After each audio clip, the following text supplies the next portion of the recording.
찬미 받으소서. 세계적 불평등. 48항. 인간 환경과 자연 환경은 함께 악화됩니다. 우리가 인간과 사회의 훼손의 원인들에 주의를 기울이지 않는다면 환경 훼손에 적절히 맞서 싸울 수 없습니다. 사실 환경과 사회의 훼손은 특히 이 세상에 가장 취약한 이들에게 영향을 미칩니다. 일상생활의 체험과 과학의 연구는 가장 가난한 이들이 모든 환경 훼손에 가장 심각한 영향을 받는다는 것을 보여줍니다.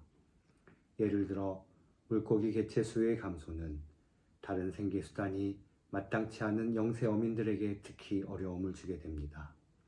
수질오염은 특히 생수를 살 수 없는 가난한 이들에게 영향을 미칩니다. 해수면 상승은 주로 해안 주변에 사는 달리 갈 곳이 없는 가난한 사람들에게 영향을 미칩니다. 현재의 이러한 불균형의 영향은 많은 가난한 이들의 이른 사망, 자원의 결핍으로 일어나는 분쟁, 국제적 논의에서 제대로 다뤄지지 않는 많은 다른 문제들에서 나타납니다. 49항. 특히 소외된 이들에게 영향을 미치는 문제들을 사람들이 제대로 이해하지 못한다는 사실을 언급할 필요가 있습니다. 소외된 이들은 수십억 명에 이르러 인류의 대다수를 차지합니다.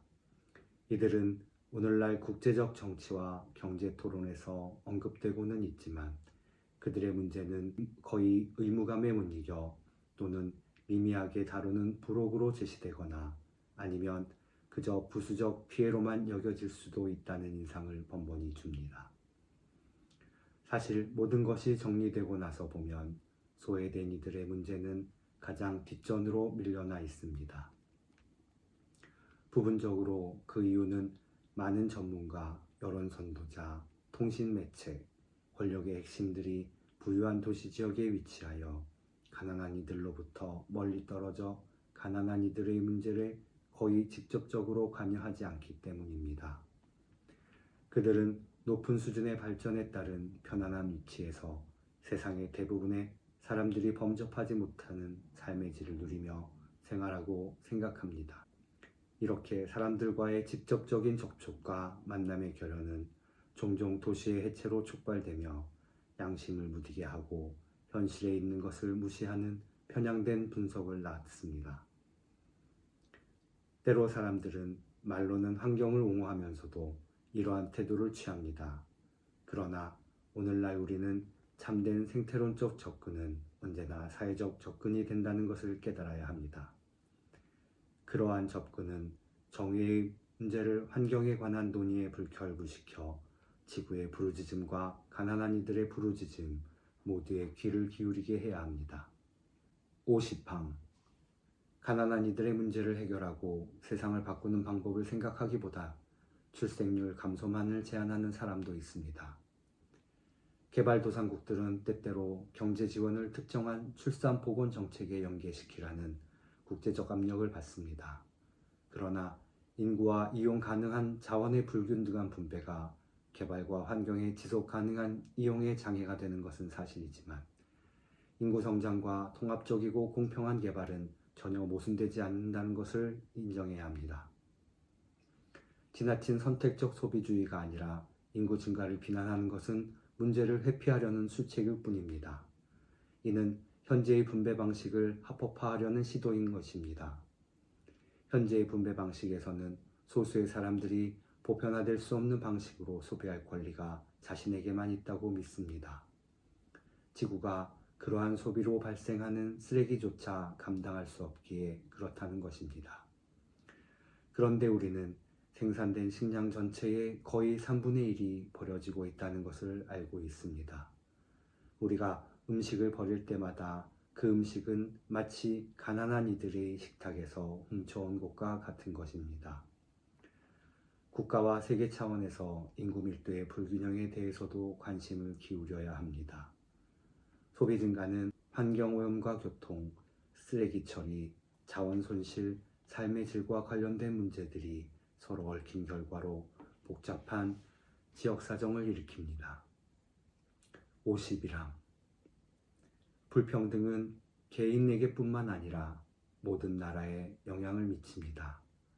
그렇기 때문에 불평등은 우리가 국제관계의 윤리도 생각해 보게 합니다. 현실적인 생태적 빚은 특히 남반구와 북반구 사이에 발생한 것으로 환경에 영향을 미치는 상업적 불균형, 그리고 특정 국가들이 장기간에 걸쳐 천연자원을 지나치게 이용한 사실과 관련됩니다.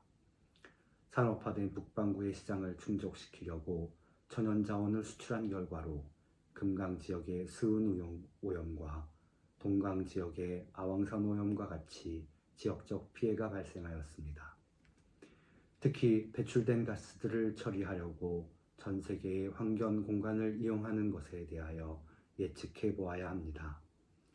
지난 200년 동안 쌓여온 가스 분진을 처리하려고 전 세계의 자연 공간의 사용을 계산해야 하는 긴급한 사정이 생겼습니다.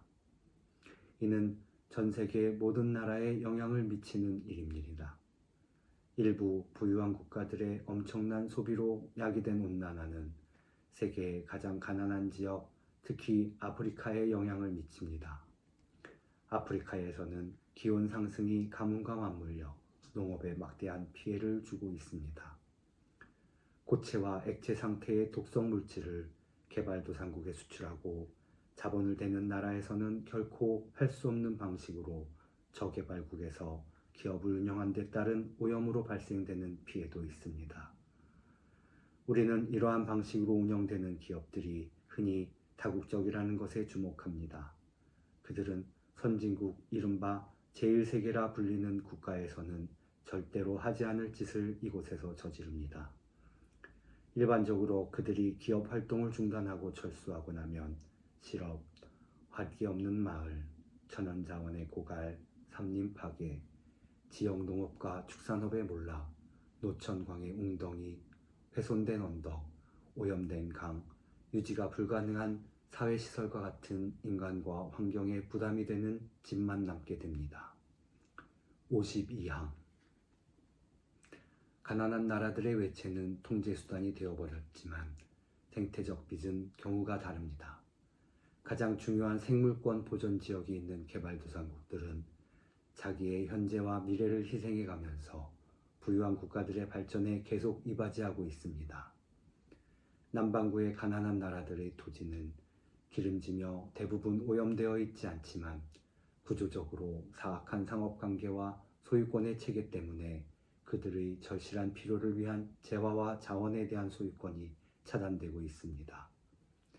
선진국들은 재생 불가능한 에너지의 소비를 크게 줄이고 가난한 나라들의 지속 가능한 발전 정책과 계획을 지원하여 이러한 부채를 갚는 데 도움을 주어야 합니다.